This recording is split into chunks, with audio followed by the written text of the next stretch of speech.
क्या आपको पता है कि देवभूमि उत्तराखंड के चमोली डिस्ट्रिक्ट में एक ऐसी झील है जिसे कंकालों वाली झील कहा जाता है, यानी कि द लेक ऑफ स्केलेटन। और आप और हम सब लोग इसे जानते हैं रूपकुंड नाम से। लेकिन सबसे बड़ी चौंकाने वाली बात यह है कि 500 से 600 स्केलेटन से एक ही जगह पे कैसे आए, कौन से देश के और कैसे मर गए।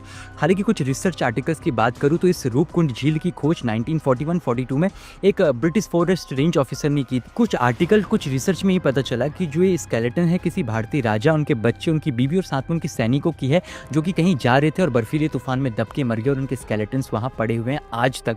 कुछ और आर्टिकल और रिसर्च की बात करूं तो कहा यह जाता है कि जापानीज सोल्जर्स के स्केलेटन है जो कि युद्ध करते करते वहीं ठंड से मर गए। कुछ और रिसर्च की बात करूं तो कहा यह जाता है कि भारतीय सैनिकों के स्केलेटन है जो कि तिब्बत कोच करते करते नाकाम हुए, वहीं रह गए और वहीं दब के मर गए। लेकिन जो अभी रिसेंट रिसर्च आई है वो और भी चौंकाने वाली है। कहा यह जाता है कि जो 500 से 600 ज़्यादा स्केलेटन्स है एक ही रूपकुंड में, ये अलग अलग जीन्स के, ट्राइब के, जोन्स के लोगों की है। मगर एक शॉकिंग इंसिडेंट और रहस्य ये है कि इतने सारे लोग अलग अलग ट्राइब्स के जीन्स के एक ही कुंड में कैसे मर गए। और ये कंकालों वाली झील का रहस्य आज तक रहस्य रहा। और इसी तरह के Uttarakhand related topic, story, spiritual talks के लिए आप फॉलो कर सकते हैं आर जरूर अनफिल्टर्ड जॉब फ्रॉम उत्तराखंड।